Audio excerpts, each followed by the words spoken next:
देश में ओमिक्रॉन का खतरा लगातार बढ़ रहा है। इस बीच कल से बच्चों का वैक्सीनेशन शुरू हो रहा है। हमारे साथ स्वीडन के स्टॉकहोम से प्रोफेसर रामशंकर उपाध्याय इस वक्त जुड़ रहे हैं, जो दक्षिण अफ्रीकी देश लेसोथो के हेल्थ एडवाइजर हैं। दक्षिण अफ्रीका से दरअसल ओमिक्रॉन वेरिएंट फैला था और अब वहां पर ये केसेस जो हैं वो तेजी से कम भी हो रहे हैं। इसीलिए प्रोफेसर रामशंकर उपाध्याय हमारे साथ हैं ताकि वो ये हमें बता सकें, समझा सकें कि हमें क्या सावधानी रखनी है, हिंदुस्तान में ओमिक्रॉन भयानक रूप ताकि ना ले सके। इसके अलावा हमारे साथ दो और मेहमान हैं। अमतला लैब के हेड और साइंटिस्ट डॉक्टर अजय महालका इस वक्त हमारे साथ मौजूद हैं इस चर्चा में शामिल होने के लिए, जबकि मुंबई के जसलोक हॉस्पिटल के medical research director doctor Rajesh Parikh भी हमारे साथ सीधा जुड़ रहे हैं। आप सभी का बहुत स्वागत है हमारे साथ जुड़ने के लिए। लेकिन शुरुआत में प्रोफेसर रामशंकर उपाध्याय आपसे करना चाहती हूं, क्योंकि जिस तरह से ओमिक्रॉन का खतरा पूरे देश भर में लगातार फैल रहा है, सावधानियां बरतना लोगों को बहुत जरूरी है। ये सरकारों से नहीं, प्रशासन से नहीं, हम बार बार कहते हैं कि ये खुद से आपको पहल करनी होगी, तभी हम इस पर कंट्रोल रख सकेंगे। तो एक तो मैं इसके बारे में भी आपसे समझना चाहती हूँ। साथ ही कल से बच्चों का वैक्सीनेशन भी देश में शुरू हो रहा है, रजिस्ट्रेशन शुरू हो रहा है, क्या कहेंगे सर इसे आप? जी, थैंक यू वेरी मच। बहुत ही रेलिवेंट क्वेश्चन है आपके दोनों के दोनों। सबसे पहले मैं आपसे साउथ अफ्रीका में जो स्थिति है उससे मैं काफ़ी जुड़ा हुआ हूँ, तो उसके बारे में आपको बताता हूँ कि सबसे पहली मेन चीज़ है कि जो ओमिक्रॉन जो पर्टिकुलर वायरस है ये डेल्टा से बहुत अलग है, जैसा कि बहुत सारे शोधों में ये प्रमाणित हो चुका है। बहुत सारे डॉक्टर्स, क्लिनिशियंस, एक्सपर्ट्स जो है अपनी राय इस बारे में दे चुके हैं। लेकिन एक जो प्रैक्टिकल जो सिचुएशन जो है उसके ऊपर भी यदि हम ध्यान में ले लें कि हम देखते हैं कि साउथ अफ्रीका के अंदर जो ओमिक्रॉन वायरस का जो डिटेक्शन हुआ था वो 8 नवंबर के सैंपल से हुआ था, 8 नवंबर के कलेक्शन से क्या है। उसके बाद से लेकर के अब तक लगभग 6 से 8 हफ्ते होने जा रहे हैं, तो एक बहुत बड़ा स्पाइक आया था जिसके के अंदर लगभग जो है क्या है पॉजिटिविटी रेट जो है वो लगभग 30% के आसपास बढ़ गई थी और एक बहुत बड़ी संख्या के अंदर जो है क्या है लोगों को यह संक्रमण हुआ था जी। लेकिन यदि पिछले 5 दिन का हिसाब देखा जाए तो उसके अंदर सीडीसी ने भी, डब्ल्यूएचओ ने भी और बाकी सारे जो एजेंसी जो हैं जो इसको देख रही हैं, उन्होंने इस बात को बड़ी तरीके से सुनिश्चित कर दिया है कि साउथ अफ्रीका के अंदर अब ये पीक जो है क्या है वो जा चुका है और स्लोली इट इज डिक्लाइन। इसी संदर्भ के अंदर डब्ल्यूएचओ, सीडीसी ने जो क्वारंटाइन टाइम पहले जो 10 दिन का होता था उस क्वारंटाइन टाइम को भी जो है क्या है अभी 5 दिन तक कर दिया है, क्योंकि काफी सारी रिपोर्ट्स के अंदर अभी ये क्लियर हो गया है कि जो इंक्यूबेशन पीरियड है इस पर्टिकुलर ओमिक्रॉन का वो 3 दिन का पीरियड है, जो कि डेल्टा के केस में जनरली 5 से 7 दिन का होता था। तो इसलिए जो है क्या हम ये कह सकते हैं कि स्थिति अब नियंत्रण में है, सुधर रही है, पहले के कंपैरेटिव काफ़ी अच्छी है। लेकिन जब हम साउथ अफ्रीका का आकलन करते हैं तो हमको एक बात और भी ध्यान में रखनी चाहिए कि जितने केसेस जो है क्या साउथ अफ्रीका के अंदर आए थे, क्योंकि साउथ अफ्रीका के अंदर केवल 19% लोगों को वैक्सीनेशन हो पाया था, जबकि वहाँ पर जो मैक्सिमम 80% पॉपुलेशन है जिसको वैक्सीनेशन उपलब्ध नहीं था। एक फैक्टर और वहाँ पर काम करता है कि साउथ अफ्रीका के संदर्भ में काफ़ी सारी पॉपुलेशन ऐसी है जिसको के इम्यूनो कम्प्रोमाइज्ड कंडीशन है या मेल नरिश्ड है, जिसमें कि आपका HIV एड्स का संक्रमण भी है और बहुत ज़्यादा लोगों के अनवैक्सीनेटेड होने की वजह से दूसरा जो है क्या immuno compromised comorbid patient population होने की वजह से इस प्रकार का सर्ज वहाँ पर देखा गया। लेकिन धीरे धीरे करके जो गाइडिंग जो प्रिंसिपल्स हैं और जो रिस्ट्रिक्शंस हैं कंट्री के अंदर वो धीरे धीरे घटा दिए जा रहे हैं। लेकिन फिर भी जो है क्या है हमको सतर्क रहना है, सजग रहना है, पैनिक होने का बात नहीं है, प्रूडेंस प्रूव करने का टाइम है। और एक तरीके से एक प्रैग्मेटिक अप्रोच के साथ में यदि हम चलेंगे तो जो है क्या इससे हम निपट पाने में सक्षम होंगे। तो हमारा उद्देश्य जो है पैनिक फैलाना नहीं, लेकिन जो है जानकारी को उपलब्ध कराना है सही सोर्स के माध्यम से, जिससे कि लोग अपनी जिम्मेदारी को समझें और गवर्नमेंट और हेल्थ सिस्टम मिलकर के काम करें। इसी संदर्भ में एक बात और जोड़ देना चाहता हूं कि जिस प्रकार से ये संक्रमण बढ़ रहा है तो हमारे इंडिया के अंदर जितना पॉपुलेशन है और जितना कोमॉर्बिड पॉपुलेशन होगा उसकी वजह से एक छोटा नंबर भी एक बहुत बड़ा नंबर में बदल सकता है। और ये एक हेल्थ सिस्टम के ऊपर बहुत बड़ा बर्डन जो है क्या है वो आएगा, जिस समय जरूरत हो उस समय पर शायद उपलब्ध ना हो पाए। इस संबंध में भी हमको तैयारी कर ठीक लेनी चाहिए। ठीक है, आप लगातार हमारे साथ रहिएगा, मैं आपसे और भी सवाल पूछूंगी आगे। दो और मेहमान हमारे साथ बने हुए हैं। डॉक्टर अजय महालका, अब आपके पास आना चाहती हूँ मैं, क्योंकि कल से बच्चों का वैक्सीनेशन शुरू हो रहा है। बहुत से लोग इंतजार कर रहे थे, माता पिता परेशान रहते थे कि बच्चों की वैक्सीन आखिर कब आएगी। तो कम से कम अब कल से वो एक जो लोगों का इंतजार था कल से खत्म होने जा रहा है। लेकिन अभी भी हमें किन किन सावधानियों की तरफ, किन किन बातों की तरफ ध्यान देना जरूरी है? देखिए, भारत जो है वो सबसे यंग कंट्री है और यहाँ बच्चों की वैक्सीनेशंस बहुत ज़रूरी थी, क्योंकि जो पॉपुलेशन है हमारी, मान के चलें कि 12 से 18 के बीच में कम से कम 40% है। दूसरी जो समस्या आ रही थी कि बच्चों को हम स्कूल भेजें ना भेजें, बच्चों को आप रोक नहीं सकते, बिहेवियरल चेंजेस आप कंट्रोल नहीं कर सकते, आप उनको इतना ज्ञान नहीं दे सकते कि कैसे मास्क पहने, कैसे प्रोटोकॉल मेंटेन करें। तो अगर वैक्सीन आ जाती है तो सबसे पहली जो राहत हमें मिलने वाली है, आप देखें डेटा, डॉक्टर उपाध्याय भी बोल रहे हैं, साउथ अफ्रीका, यूरोप के साइंटिस्ट और डेटा भी बता रहे हैं कि जिनको भी वैक्सीन लगी है उनमें क्लिनिकल सिम्टम्स बहुत कम है। और दूसरी एक अहम बात यह है कि अभी भी हमारे देश में ओमिक्रॉन बहुत कम है, डेल्टा वेरिएंट अभी भी पॉपुलेशन में एट प्रेजेंट है। तो हम जितनी जल्दी वैक्सीनेशन बच्चों को देंगे, स्प्रेडिंग कम होगी, उनका हम बचाव कर पाएंगे, परिवार को आराम से रख पाएंगे और यंग जनरेशन को फियरफुल नहीं बनाते हुए उनको जॉयफुल रख पाएंगे। एक तो ये है। दूसरी चीज़ है कि वैक्सीनेशन जो प्रधानमंत्री ने कहा कि सबको मिलेगी बच्चों को, ये सबसे सराहनीय कदम है। ये अभी तक पूरे दुनिया में कोई नहीं कर पा रहा। यूरोप ने भी ट्राई किया, डेनमार्क ने, स्पेन ने, सब ने। आप देखें तो यूएस एंड कैनेडियन वो कंडीशनल वैक्सीनेशन कर रहे हैं, जबकि हमारा इंडिया एक ऐसा कंट्री है जो एक बहुत सराहनीय कदम है ये। बिल्कुल, और कोशिश इसी को लेकर भी है। प्रधानमंत्री ने भी इसीलिए लोगों से अपील की कि ज्यादा से ज्यादा लोग जो हैं वो अभी भी, क्योंकि वैक्सीनेशन को लेकर लोगों के मन में बहुत सारे भ्रम हैं। अब मैं रुक करना चाहूंगी डॉक्टर राजेश पारिक का। डॉक्टर राजेश पारिक, जिसका जिक्र अजय महालका जी ने भी किया कि लोगों को इस बात को समझना होगा कि वैक्सीनेशन कितना जरूरी है। कुछ लोग ऐसे अभी भी होंगे जो, मैं चाहूंगी आप उन लोगों का जवाब दें कि वैक्सीनेशन को लेकर जो तमाम तरह के ख्याल उनके मन में है कि कैसे रिएक्ट करेंगे। और बात तो जब बच्चों की है तो माँ बाप थोड़ा और भी ज्यादा सोचते हैं इस बारे में। जी बिल्कुल, लोगों को यही समझना चाहिए कि पूरी दुनिया में एक ही चीज दिखाई दे रही है कि जिन लोगों में वैक्सीनेशन नहीं हुआ है उनमें ओमिक्रॉन, डेल्टा, कौन सा भी वेरिएंट हो, वो बहुत ही ज्यादा फैलता है। और सबसे महत्वपूर्ण बात यह है कि ये लोग ज्यादा करके अस्पताल में जाते हैं, ये लोग की मौत ज्यादा होती है। तो ये तो अभी का ही सबूत नहीं है, ये 200 साल का सबूत है। वैक्सीनेशन का इतिहास 200 साल का है। मैं इन लोगों को ये कहना चाहता हूं कि वैक्सीनेशन की वजह से स्मॉल पॉक्स इस दुनिया में से निकल गया, पोलियो अभी 1-2 साल में निकल जाएगा। स्मॉल पॉक्स के जाने से 1 बिलियन डेथ्स अब तक बच गए हैं। तो ये बहुत ही महत्वपूर्ण है। दूसरी बात यह है, मैं उनको ये कहना चाहता हूं कि आप एक गलत तरह की सुरक्षा नहीं लेना, फॉल्स सेंस ऑफ सिक्योरिटी नहीं लेना। ये जो म्यूटेंट वेरिएंट है ओमिक्रॉन का, वो अलग देशों में अलग तरह से फैल रहा है।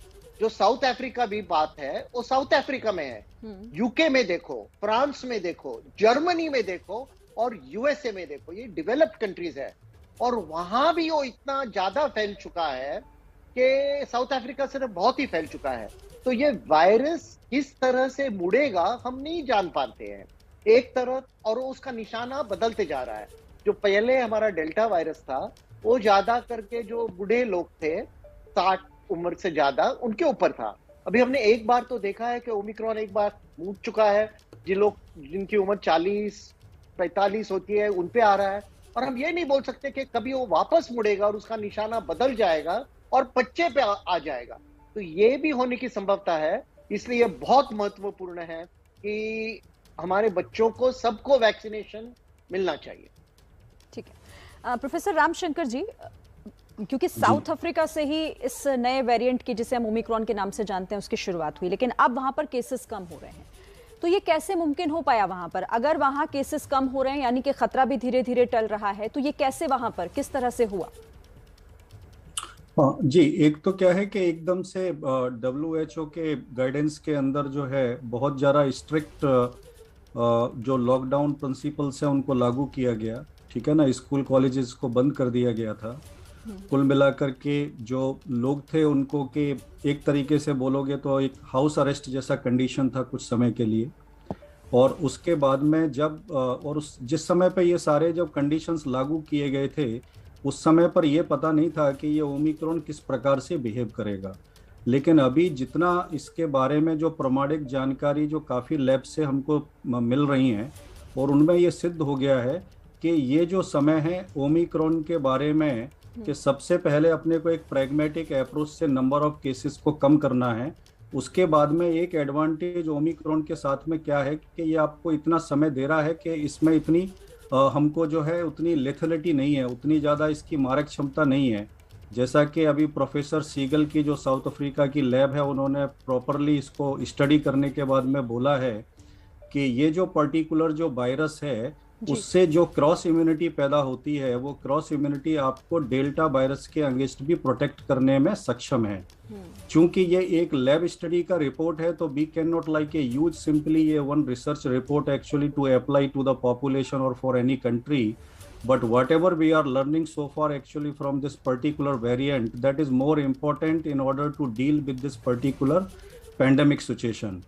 तो इसलिए सबसे पहले जरूरी क्या है कि हमको अपनी जो पब्लिक है उसको साथ में एक अंडरस्टैंडिंग डेवलप करना है, वैक्सीन का इम्पोर्टेंस बताना है और वैक्सीन के को यूज करना है। क्योंकि मैं स्वीडन में स्टॉकहोम में मैं हूँ इस समय पे। स्टॉकहोम का अगर मैं स्वीडन के बारे में बात करूँ कि 30 दिसंबर तक का जो डेटा जो मैंने देखा है, उसके अकॉर्डिंग हमारा जो बूस्टर डोज है वो 20% से ज़्यादा लोगों को ऑलरेडी लग चुका है, जिसमें कि उन्होंने प्रायोरिटी के ऊपर रखा वो लोग जिनका के 65 ईयर्स के ऊपर एज है, या फिर जिनको कोई कोमॉर्बिड कंडीशन है, कार्डियोवास्कुलर डिजीज है, क्रोनिक किडनी डिजीज है, या फिर किसी भी प्रकार का कोई मेटाबॉलिक डिसऑर्डर डिजीज है।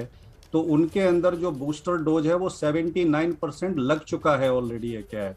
So it is a high time for the government and as well as a people and the citizen of the country that we need to make sure कि जब वैक्सीन गवर्नमेंट प्रोवाइड कर रही है तो बिना किसी hesitation के, चाहे वो बच्चों के लिए हो, चाहे जो है क्या है एक किसी भी मतलब एज ग्रुप के लिए निर्धारित की गई हो, उसका इस समय पे इस्तेमाल होना बहुत ज़रूरी है। एक बात और यहाँ पे समझ लेते हैं कि जनरली जो वैक्सीन जो आपको प्रोटेक्शन प्रोवाइड करेगा वो उसको आने में कम से कम 10 से 14 दिन लग जाते हैं, क्योंकि ये humoral B cell T cell based immunity generate करता है, एंटीबॉडीज है क्या है। तो 10 से 14 दिन का समय हमको लगेगा। तो कम से कम जो है क्या है, चाहे वो बच्चों के संदर्भ में हो, चाहे जो है क्या एज पॉपुलेशन के संदर्भ में हो, हमको कम से कम आने वाले 4 हफ्ते इस प्रकार से बिताने हैं जिसमें कि हम किसी अननेसेसरी एक्टिविटी के अंदर संलिप्त ना हो। गवर्नमेंट भी ध्यान रखे, हम भी ध्यान रखें। मैं बार-बार कह भी रही हूँ ना कि सरकार और प्रशासन के साथ साथ आम लोगों को भी इन तमाम बातों का ख्याल रखना होगा, तभी हम ओमिक्रॉन जैसे खतरे को टाल पाएंगे और इससे बच भी पाएंगे। आप सभी मेरे साथ बने रहिए लगातार, आगे भी आपसे कुछ और सवाल होंगे जिनका जवाब हमारे दर्शक जानना चाहते हैं। लेकिन देश में बच्चों के वैक्सीनेशन की तैयारी लगभग पूरी हो चुकी है। कल से यानी कि सोमवार से बच्चों का वैक्सीनेशन शुरू होने जा रहा है। हमारे संवाददाता प्रफुल्ल श्रीवास्तव ने दिल्ली के आरएमएल हॉस्पिटल में तैयारियों का जायजा लिया, दिखाते हैं आपको। 3 जनवरी से 15 से 18 आयु वर्ग के बच्चों का टीकाकरण शुरू हो रहा है। इसके लिए 1 जनवरी से रजिस्ट्रेशन की शुरुआत हो चुकी है और रजिस्ट्रेशन हो रहे हैं। लेकिन क्या कुछ व्यवस्था होगी जहां टीकाकरण केंद्र होगा, वहां पर किस तरह की व्यवस्था होगी? क्योंकि सरकार की तरफ से कहा गया है कि जो 15 से 18 आयु वर्ष के बच्चों का टीका लगेगा उसका सेंटर यानी CVC जो है वो अलग होगा। और यही देखने के लिए हम आए हैं कि किस तरह की व्यवस्था दिल्ली के राम मनोहर लोहिया अस्पताल में है। हमारे साथ डॉक्टर नीलम रॉय मौजूद हैं जो कि इंचार्ज हैं इस वैक्सीनेशन सेंटर की। मैम, किस तरह की व्यवस्था है? क्योंकि वैक्सीनेशन पहले से एडल्ट्स का चल रहा था, 15 से 18 एज ग्रुप भी आ गया है, तो उनके लिए क्या व्यवस्था है और बाकी की उस समय क्या व्यवस्था होगी?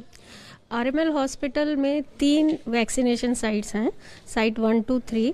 तो जैसे आप देखेंगे अभी साइट 1 जो है उसका एंट्री बिल्कुल अलग है, वो हमने बच्चों के लिए डेडिकेट किया है, जहाँ पर सिर्फ 15 से लेके लेस देन 18 ईयर्स तक के बच्चों को वैक्सीनेशन होगा।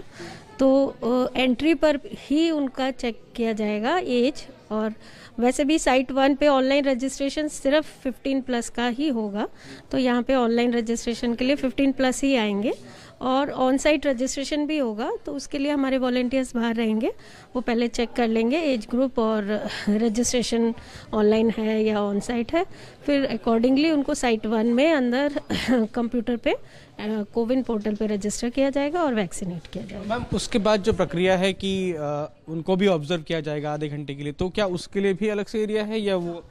तो वैक्सीनेशन होने के बाद ये जो एरिया है ये ऑब्जर्वेशन एरिया है, तो यहाँ पर आधा घंटा वेट करके फिर उसके बाद यहाँ पर हमारी एनेस्थीसिया की टीम रहती है जो कि उनको ऑब्जर्व करती है सब बेनिफिशरीज को आफ्टर वैक्सीनेशन। किसी में कोई साइड इफ़ेक्ट है या कुछ भी प्रॉब्लम है उसको अच्छे से मैनेज किया जाता है। जैसे आप यहाँ देखेंगे हमारा 1 बेड ICU भी यहाँ पर है, यहाँ पे वेंटिलेटर भी है, मॉनिटर भी है और क्रैश कार्ट भी है जिसमें सारी इमरजेंसी मेडिसिन अवेलेबल है। तो बच्चों के जो 15 से 18 साल की आयु वर्ग का टीकाकरण है उसके लिए व्यवस्थाएं कर दी गई हैं। तो देखिए कल से बच्चों को वैक्सीनेशन शुरू हो जाएगा, टीका लगना शुरू हो जाएगा और उसको लेकर अलग अलग जगहों पर तैयारियां भी कई हैं, रजिस्ट्रेशन भी लगातार हो रहे हैं और एबीपी न्यूज भी अपने दर्शकों से अपील करता है कि आप भी, क्योंकि खतरा इस वक्त बहुत ज्यादा है नए वेरिएंट को लेकर भी, तो अपने बच्चों को टीका जरूर लगवाएं, रजिस्ट्रेशन जरूर कराएं। और हम लगातार कई सवालों को लेकर बात भी कर रहे हैं अपने खास मेहमानों से। डॉक्टर अजय महालका, मैं आपके पास आना चाहूंगी क्योंकि मैं तैयारियों की बात कर रही थी। एक तो हम बच्चों को वैक्सीनेशन की पूरी तैयारी कर रहे हैं, दूसरी तरफ ओमिक्रॉन के खतरे से भी हमें बचना है। ऐसे मौके पर, ऐसे वक्त में आपको क्या लगता है हम कितने तैयार हैं इस खतरे से लड़ने के लिए, इससे बचने के लिए? मैं तो कहूँगा मैम, प्रीवियस हिस्ट्री देखते हुए compare to the world, Europe, US, Canada, China, मैं भारत की बात करूँ, तैयार हैं, क्योंकि हमारा जो वैक्सीनेशन डिस्ट्रीब्यूशन नेटवर्क है हमने देखा है कि कितने अच्छे से काम कर रहा है। ये बहुत सराहनीय है और WHO ने कई बार इसकी तारीफ की है। दूसरी बात, जहाँ तक वैक्सीनेशन की है, तो कोवैक्सीन जो प्रधानमंत्री ने अप्रूव किया है भारत बायोटेक की, जो बच्चों को लगने वाली है, वो एट्यूनेटेड वैक्सीन है। इसके हमारे पास जो डेटा होते हैं, सेफ डेटा जिसको बोलते हैं, वो अवेलेबल हैं। अदर वैक्सीन्स जो बच्चों में RNA की है, यूरोप से उसके सेफ डेटा है, अभी DNA वैक्सीन्स का सेफ डेटा नहीं है। So we need to think about that. दूसरी जो बातें हैं, जिस तरह से मैं देख रहा हूँ बच्चों में, तो हम तैयार हैं वैक्सीनेशन के लिए। और बस एक सराहनीय और भी बिंदु रखना चाहिए कि जो अभी हम 15 से 18 दे रहे हैं, उसको हमें 12 से 18 जितनी जल्दी से जल्दी हम पहुंच पाएं, वो बहुत जरूरी है। बिल्कुल, और उसकी भी ज़रूरत है क्योंकि बच्चों को वैक्सीनेट करना है। फिलहाल तो देखिए 15 से 18 साल तक के बच्चों को वैक्सीनेशन की तैयारी लगभग पूरी हो चुकी है और कल से प्रक्रिया शुरू भी हो जाएगी। आप सभी हमारे साथ बने रहिए। तो ओमिक्रॉन के बढ़ते खतरे के बीच कल से बच्चों का वैक्सीनेशन शुरू हो रहा है, रजिस्ट्रेशन की प्रक्रिया भी शुरू हो चुकी है और ऐसे में क्या बातें हैं जिनको आपको ध्यान में रखना होगा, इन तमाम सवालों के जवाब देने के लिए हमारे साथ खास एक्सपर्ट्स बने हुए हैं कि आखिर ओमिक्रॉन का ये खतरा, इसको बढ़ने से कैसे रोकना है और अपने बच्चों को आपको वैक्सीनेट क्यों कराना है। सभी खास मेहमान हमारे साथ बने हुए हैं। डॉक्टर राजेश पारिक, बच्चों को वैक्सीन कल से लगाई जाएगी, रजिस्ट्रेशन भी लोग करा रहे हैं लगातार क्योंकि इंतजार हो रहा था काफी समय से, लेकिन कौन सी वो बातें हैं जिनका ध्यान रखना जरूरी है अगर मां बाप अपने बच्चों को वैक्सीनेशन के लिए लेकर जा रहे हैं? तो देखिए, पहले तो रजिस्ट्रेशन करना बहुत ही जरूरी है। जब वहां जाएंगे तो सेंटर पे ये बताना चाहिए कि बच्चों को पहले कुछ एलर्जी हुई थी, वो मेडिकल हिस्ट्री क्या है वो बताना ज़रूरी है, क्योंकि जब जो डॉक्टर ये समझ पाएंगे तो उनकी तैयारी उतनी अच्छी रहेगी। और फिर वैक्सीन लेने के बाद आधा घंटा वहाँ बैठना है और कुछ नहीं करना है। घर जाके बहुत पानी पीना है, आराम करना है, मस्ती करनी है, खेलना है। लेकिन हमको एक बात पर ध्यान रखना चाहिए, क्या है, ये दो तरह के डेंजरस रास्ते हैं। एक में हमको फॉल्स सेंस ऑफ सिक्योरिटी होती है कि ये बहुत माइल्ड है, वैक्सीन की जरूरत नहीं है, और दूसरी तरह इक्वली डेंजरस एक दूसरा रास्ता है कि अभी हमने वैक्सीन ले लिया तो हमको कुछ फिक्र करनी नहीं चाहिए, अभी कुछ नहीं होगा। ये दोनों चीज जरा गलत है। जो अच्छा रास्ता है वो बीच में का गोल्डन पाथ है कि वैक्सीन लेने के बाद भी जो कोविड अप्रोप्रिएट बिहेवियर है वो सब करना बहुत ही जरूरी है। क्योंकि 3 हफ्ते पहले एक बहुत ही महत्वपूर्ण स्टडी हुआ था यूके कैम्ब्रिज से, जहां अपनी दिल्ली के भी CSIR ने कोलैबोरेट किया था, साउथ अफ्रीका से कोलैबोरेशन था, हांगकांग का था, जापान का था, और इन सभी देशों का कोलैबोरेशन करके उन्हें लेबोरेटरी स्टडी देखा और उसमें उन्होंने ये भी देखा कि जब वैक्सीन इंड्यूस्ड जो एंटीबॉडीज होते हैं 2 तरह के वैक्सीन के, उसको ओमिक्रॉन चुका सकता है। दूसरी बात यह है कि वैक्सीन लेने के बाद भी बच्चे बीमारी को फैला सकते हैं, वायरस को फैला सकते हैं। तो ये नहीं समझना चाहिए कि अभी बच्चों को वैक्सीन दे दिया तो कुछ फिक्र नहीं है, जैसे हमारी जिंदगी 3 साल पहले थी वैसे करनी चाहिए। हमको बिल्कुल जो भी हम सेफ्टी मेजर्स लेते हैं, कोविड अप्रोप्रिएट बिहेवियर है, मास्किंग, हाथ धोना, अंतर रखना, वो सब चालू रखना बहुत ही महत्वपूर्ण है। प्रोफेसर रामशंकर उपाध्याय, क्योंकि हम ये जो सवाल डॉक्टर राजेश जी भी जो उठा रहे हैं, जो कह रहे हैं, लोगों से अपील कर रहे हैं, ये बहुत बड़ा हो जाता है, क्योंकि हम भी जब लोगों के बीच, हमारी टीम भी जब जाती है, मास्क नहीं पहनते हैं लोग तो पूछते हैं, तो वो यही कहते हैं कि भाई हमने तो वैक्सीन लगवा ली, हमें किस बात का खतरा। ये समझाना लोगों को बहुत मुश्किल है अभी भी। जी हाँ, इसके लिए सबसे जैसे जरूरी बात है कि एक संवाद होना बहुत जरूरी है। एक जो मैंने सिचुएशन ज़्यादातर जगह में देखी है कि हम कोई भी काम एक डर के प्रभाव में ज़्यादा करना चाहते हैं, जानकारी के माध्यम से उसको करवाना, तब तक हमको सहयोग नहीं मिलेगा जब तक कि हम उसको जानकारी को आपस में बांटे नहीं। तो कुल मिलाकर के जैसे बात हो रही है वैक्सीन की, वैक्सीन इसलिए सबसे ज़्यादा ज़रूरी है। हम ओमिक्रॉन के माध्यम से भी देख चुके हैं कि जो पेशेंट अनवैक्सीनेटेड थे उन्हीं के अंदर इस प्रकार का सिचुएशन ज़्यादा पैदा हुआ है, जिनको हॉस्पिटलाइज होना पड़ा है। तो वैक्सीन हमको इन्फेक्शन से बचाने के लिए उतना ज़्यादा शायद कारगर ना हो, लेकिन जो है डिजीज की सीवियरिटी को रोकने के लिए, मोर्टलिटी को रोकने के लिए इसकी बहुत अहम भूमिका है, जिसको कि जितनी बार कहा जाए उतना कम है। तो वैक्सीन इज़ वेरी इंपॉर्टेंट। लेकिन जब हम बच्चों के संदर्भ में बात कर रहे हैं, तो जैसा कि अभी डॉक्टर साहब ने बताया कि उनका कोई भी अगर प्री मेडिकल हिस्ट्री है तो वो ज़रूर शेयर की जाए। जैसे काफ़ी सारे टीन जो बच्चे होते हैं एडोलसेंट के अंदर जो चल रहे हैं, उनके बहुत सारे लोगों के अंदर मायोकार्डिटिस का सिचुएशन होता है। काफ़ी लोग जो है जिनको जुवेनाइल डायबिटीज़ हो सकता है या किसी और प्रकार की, यदि वो कोमॉर्बिड कंडीशन से ग्रसित हैं, और वैक्सीन लेना ज़रूरी तो है ही है। हालांकि इस सब बातों की जो व्याख्या जो है, इस सब बातों का जो डिस्कशन है, वो प्राइमरी हेल्थ केयर जो वैक्सीन वहाँ पर लगा रहे हैं उनके साथ में साझा कर लेनी चाहिए। और उसके बाद में जो एक वेटिंग पीरियड है, जिसके अंदर किसी भी प्रकार का कोई एनाफ्लेक्सिस अटैक वगैरह कोई इस तरीके की सिचुएशन कोई पैदा होती है जिसको कि हैंडल किया जा सके। तो मेरा कहने का मतलब यही है कि we now need to set our priority as a nation as well as our parents also, that what we are looking for our children. This is very important, this is very high time, and coming those 4 weeks are very crucial for any country, especially like India. तो मेरा कहने का मतलब यही है यहाँ पर कि हमको उनको जागरूक करना है, समझाना है, बताना है, डर के माध्यम से नहीं, लेकिन इसके क्या बेनिफिट्स हैं उनकी बात करनी है। ये तभी होगा जब लोग जागरूक होंगे और खुद भी अपने आसपास के लोगों को भी जागरूक करेंगे, क्योंकि आप कह रहे हैं कि अगले जो 4 से 5 हफ्ते हैं ये और भी ज्यादा क्रिटिकल हो सकते हैं। ठीक है, आप मेरे साथ रहिए, मैं फिर से आपके पास आऊंगी। लेकिन दिल्ली के वैक्सीनेशन सेंटर्स पर भी बच्चों के वैक्सीनेशन की तैयारी पूरी हो गई है। हमारे संवाददाता अहमद बिलाल ने तैयारियों का जायजा लिया है, आइए देखते हैं। सोमवार से 15 से 18 साल के बच्चों का वैक्सीनेशन शुरू होना है, जिसका रजिस्ट्रेशन बीते हुए कल से ही शुरू हो गया है। कोविन ऐप पर जा करके बच्चे या उनके माँ बाप रजिस्ट्रेशन करा सकते हैं। साथ ही कल जब वैक्सीनेशन शुरू होगा तो उस वक्त वॉक इन रजिस्ट्रेशन की भी सुविधाएं होंगी, यानी बच्चे आ करके उसी वक्त अपना रजिस्ट्रेशन करा सकते हैं, साथ ही साथ वैक्सीनेशन भी करा सकते हैं। हम इस वक्त मौजूद हैं तिलक नगर की ऐसी ही एक लैब में, स्टार इमेजिंग नाम है इस लैब का, और इस लैब में सारी तैयारियां हो चुकी हैं कल का दिन बेहद महत्वपूर्ण रहने वाला है भारत के लिए, क्योंकि भारत में करीब 8 करोड़ ऐसे बच्चे हैं 15 से 18 साल के बच्चे हैं जिन्हें कल से टीकाकरण लगने की प्रक्रिया शुरू होगी। हमारे साथ इस लैब के संचालक डॉक्टर संदीप भाटी भी मौजूद हैं। हम उनसे बात करेंगे और समझेंगे कि क्या है इस लैब की खासियत।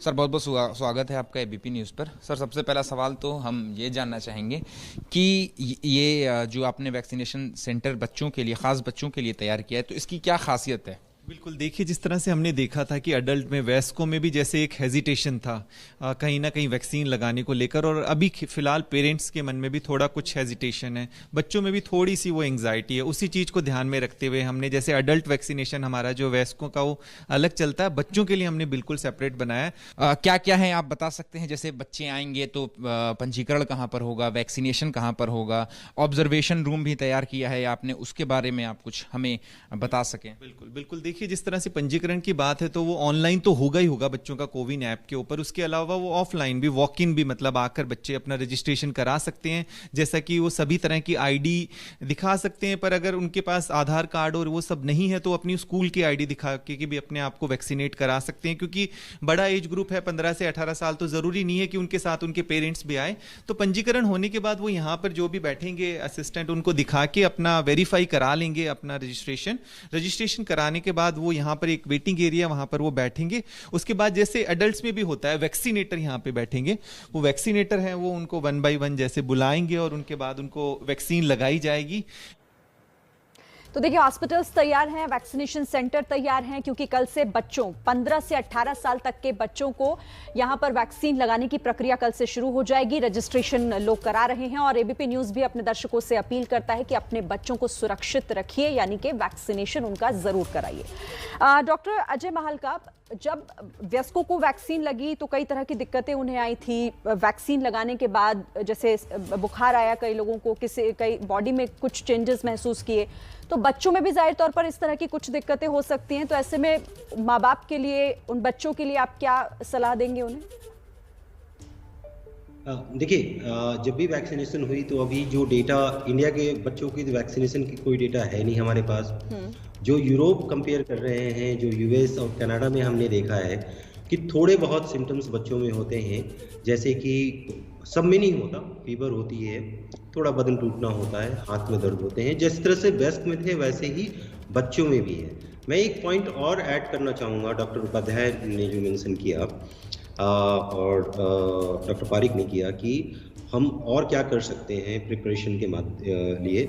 बच्चों के लिए हम अभी भी जो टेस्टिंग कर रहे हैं पीसीआर और ये, उनके लिए हमें कुछ स्पेशल तैयारियां करने की ज़रूरत है, जैसे फ्लोबेटोमिस्ट, और उनके लिए स्पेशल केयर करने की ज़रूरत है, ताकि वो बहुत प्रेम से जा कर के अपनी चीज़ों को कर पाएँ, क्योंकि बच्चे बहुत फेयरफुल होते हैं इन चीज़ों से।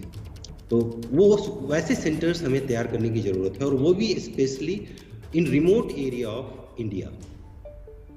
शहरों में तो ये अवेलेबल हो जाते हैं जी। 2 टियर सिटी, 3 टियर सिटीज़ में ये चीज़ें बहुत आसानी से उपलब्ध नहीं होती हैं। तो जिस तरह से अभी आपने वैक्सीनेशन सेंटर्स की बात दिखाई, इसी तरह से और भी लोगों को आगे बढ़ करके ऐसा करना चाहिए।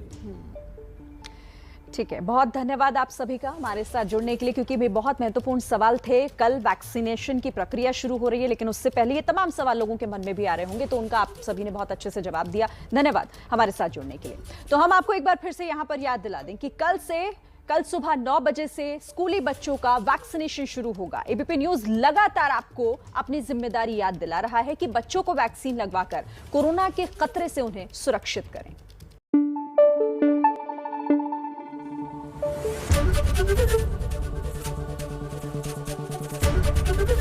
एबीपी न्यूज़ आपको रखे आगे।